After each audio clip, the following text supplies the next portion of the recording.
یہود کی تاریخ کو اگر آپ لیں گے حضرت عیسیٰ علیہ السلام کے بعد سے، تو وہ تو اللہ تعالیٰ کے غضب کے اندر گھرے ہوئے ہیں، اور وہ دور ختم ہوا۔ وہ دور جو تھا ان کا، وہ 1400 قبل مسیح سے لے کر حضرت مسیح کے زمانے تک، میں نے 1400 برس کہے تھے کہ ان کے ہاں نبی رہے، اور نبیوں ہی کے ہاتھ میں جو ہے معاملات رہتے تھے، اور اس میں کوئی ایک لمحہ بھی ایسا نہیں آیا کہ جب کہ کوئی نبی موجود نہ ہو۔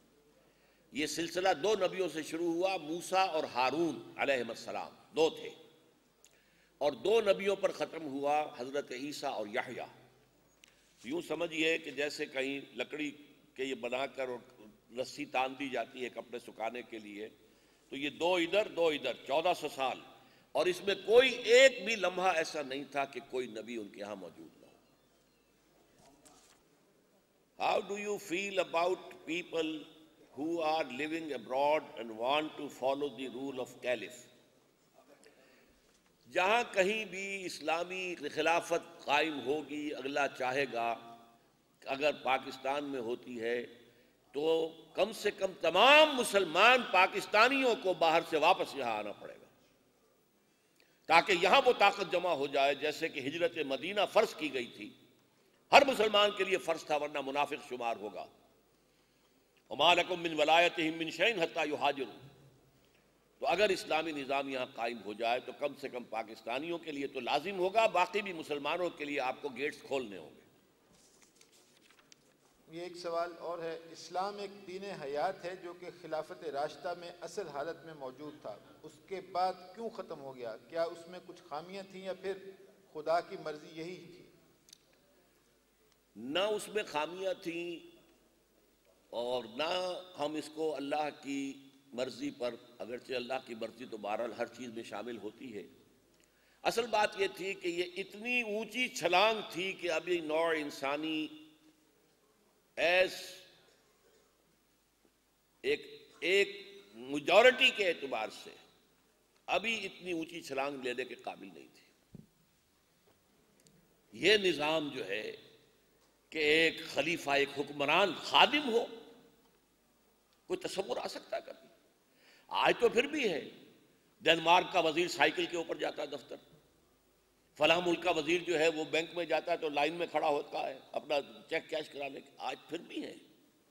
چون لائی کی بیٹی سائیکل پر جاتی تھی اسکول، اسی طریقے سے یہ جو صدر ناصر تھے ان کی بیٹی بھی اسکول پر جاتی تھی سائیکل۔ تو اس طرح کی مثالیں آج کچھ ہیں۔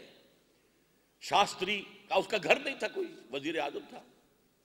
لیکن یہ کہ جس دور میں اسلام آیا ہے، حضرت عمر رات کو چکر لگا رہے ہیں، ایک گھر سے بچوں کے رونے کی آواز آ رہی ہے، معلوم ہوتا ہے کہ گھر میں کھانے کو کچھ نہیں ہے، بچے رو رہے ہیں بھوک سے، اور ماں نے کہا کہ میں نے کوئی پانی چڑھا دیا ہے چولہے کے اوپر، اور ان کو میں جھوٹی تسلی دے رہی ہوں کہ کچھ پکے گا کھا لینا، تو یہ روتے روتے سو جائیں گے۔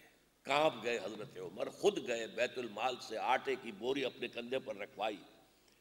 غلام نے کہا میں لے جاتا ہوں، فرمایا نہیں، قیامت کے دن تم میرا بوجھ نہیں اٹھا سکو گے، اور آ کر وہاں پر کھانا تیار کر کے بچوں کو کھلایا۔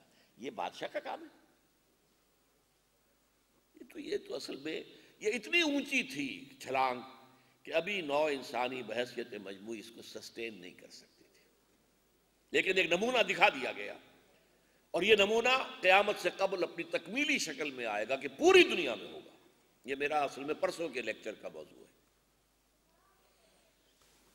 ایک اور سوال ہے، جیسا کہ آپ نے نبی اکرم صلی اللہ علیہ وسلم کی پیشن گوئی کا حوالہ دیا ہے، اس میں 5ویں دور کی جو شرائط آپ نے بیان کی ہیں وہ تقریباً تمام آج پاکستان میں موجود ہیں، تو کیا ہم اسی کو فائنل سمجھیں یا پھر خلافت راشدہ جیسا دور آنے والا ہے؟ میں نے کہا پاکستان میں اصولی فیصلہ خلافت کا یہ کیا جا چکا ہے 55 سال پہلے، 49، بلکہ اب جا کر مارچ کے اندر یہ 56 سال ہو جائے، لیکن سب چور دروازوں نے اسے غیر مؤثر کیا ہوا ہے۔ یہ منافقت کے پرندے کے اندر جب تک کہ اصلاح نہیں ہوگی اور آئینی توبہ نہیں ہوگی کچھ کام نہیں ہوگا جی۔ اس کے لیے بڑی عوامی مہم چلانی پڑے گی، یوں ہی نہیں ہو جائے گا۔ ایک اور سوال ہے، کیا خلافت قائم کرنے کے لیے تمام اسلامی ممالک کی حکومتیں ختم کرنا ہوں گی یا متحدہ ریاست کا وجود کس طرح قائم ہوگا؟ اس کی شکل انشاءاللہ یہ ہوگی کہ فرض کیجئے کہ جو میرا ایک خواب ہے، آب روان کبیر تیرے کنارے کوئی دیکھ رہا ہے کسی اور زمانے کے خواب. میرا خواب یہ ہے کہ پاکستان اور افغانستان ایک ہوں گے اور یہاں سے خلافت کا آغاز ہوگا. پھر یہیں سے فوجیں جائیں گی جو حضرت مہدی کی حکومت جو ہے عرب کے اندر قائم کریں گی. اس کے بعد یہاں سے خلافت پھیلے گی دوسرے ملکوں کے اندر. اور پہلے تو صرف فوج کشی کے ذریعے سے پھیلتی تھی، اب ٹیلی ویژن کے ذریعے سے پھیلے گی کہ اسلامی دعوت اور اسلامی نظام کی برکات کا مشاہدہ لوگ کریں گے اپنے ملکوں میں بیٹھ کر. تو پھر یہ گلوبل ہو جائے گی. جیسے روس میں انقلاب آیا اور ساؤتھ امریکہ میں پہنچ گیا، حالانکہ روس نے فتح تو نہیں کیا تھا، کیوبا میں آج تک قائم ہے. انڈیا میں بن گئی تھی کمیونسٹ پارٹی اور اس کی حکومت بھی رہی، کیرالہ میں رہی ہے اور بنگال میں رہی ہے. تو اس طریقے سے پھر وہ پھیلے گا، لیکن کسی ایک جگہ پہلے قائم ہوگا، جیسے حضور کے دست مبارک سے جزیرہ نماء عرب میں ہو گیا اور پھر وہ پھیلا حضرت ابو بکر، حضرت عمر، حضرت عثمان کے عہد خلافت کے اندر. یہ ڈاکٹر محمد جہانگیر غوری صاحب ہیں، انہوں نے سوال کیا آپ نے 3 میں سے 2 نامراد اور ناپسندیدہ اشخاص یعنی بھٹو اور ضیاء الحق کا ذکر فرمایا، تیسری شخصیت پر بھی روشنی. تیسرا سب سے بڑھ گیا اس میں، اور وہ نواز شریف. اسے جس طرح کا مینڈیٹ ملا تھا، یہ تو 1946 میں بھی مسلم لیگ کو اتنا مینڈیٹ نہیں ملا تھا جو اس کو مل گیا. اور جب پھر میں نے خط لکھا ان کے والد کو اور پھر وہ چاروں شرفاء میرے پاس آئے اور وعدہ کیا کہ ہاں ہم یہ کام کریں گے، میں نے کہا دستور میں یہ ترمیم کرو اور سود کے معاملے کو جو تم نے ڈالا ہوا ہے کولڈ سٹوریج کے اندر، اس کی اپیل جو ہے دائر کرواؤ.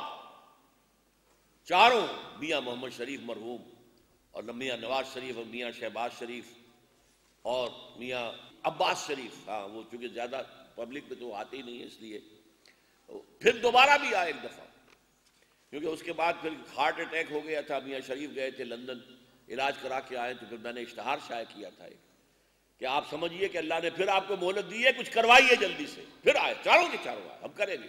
کچھ نہیں کیا، سب جھوٹ. 3 آدمی یہ ہیں. بھٹو وہ سیکولر انداز کے اندر، لیکن کم سے کم چین جیسا ملک تو بنا جاتا نا، اپنے پاؤں پر تو کھڑے ہوتے، دنیا کے اندر کوئی حیثیت تو ہوتی. اور پھر یہ کہ ضیاء الحق اور نواز شریف دونوں کو عمر بن عبدالعزیز بننے کا موقع دیا ہے اللہ نے. جی یہ ایک اور سوال ہے، how can we justify the absence of women candidacy? Would not it be a regulation of gender equality given by Islam? How can we? Would not it be a negation of gender equality given by Islam?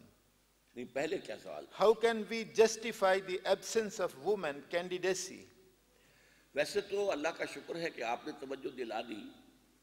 تو میرے بیان میں یہ خلا تھا. خلیفہ head of the state عورت نہیں ہو سکتی، یہ اجماع ہے امت کا. البتہ پارلیمنٹ کی ممبر، اور اس میں ایج کی لیمٹ جو ہے ہونی چاہیے، بجائے جیسے عام مردوں کے لیے کم سے کم 40 برس، عورتوں کے لیے کم سے کم 50 برس، تاکہ وہ عمر کے اس دور میں آ جائیں جس کے لیے سورہ نور میں آیا ہے کہ اگر اس عمر میں آ کر وہ پردے کی کچھ پابندیاں اپنے اوپر سے کم بھی کر دیں تو کوئی حرج نہیں. تو وہ عمر جو ہے اس میں انہیں پارلیمنٹ میں آنے کا جو ہے موقع دیا جائے. ووٹ میں سب برابر ہوں گے. انہی کا ایک اور سوال ہے، even though non-Muslims being a protected minority is a bitter pill, how would we satisfy doubt arising against Islam's fairness in some people's mind?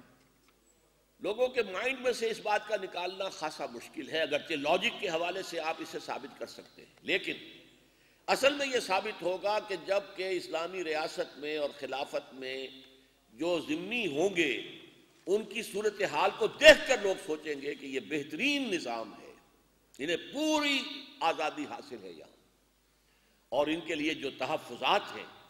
میں تو کہتا ہوں کہ یہ اگر ہندوستان کے، مجھ سے ایک دفعہ کہا ایک صاحب نے، اقبال صاحب ہوتے تھے بہت بڑے پروفیسر پولیٹیکل سائنس کے، ایک دفعہ میں کراچی جا رہا تھا، نیو یارک، تو وہ بھی تھے، ان سے گفتگو ہوئی. وہ بعد میں یہاں آئے تھے، ایک یونیورسٹی بھی بنانا چاہتے تھے، سیکولر مزاج کے آدمی تھے. ان سے گفتگو ہوئی جب میں نے کہا کہ یہ مائنورٹیز جو ہیں پروٹیکٹڈ مائنورٹی ہوں گے نان مسلم. انہوں نے کہا کیا آپ یہی سب جو اسٹیٹس جو ہے مسلمانان ہند کے لیے قبول کرنے کو تیار ہیں؟ میں نے کہا بالکل تیار ہوں. انہیں مائنورٹی اسٹیٹس دو، ان کو پرسنل لا کی پوری آزادی دو، ان کی مساجد کی جو ہے وہ حفاظت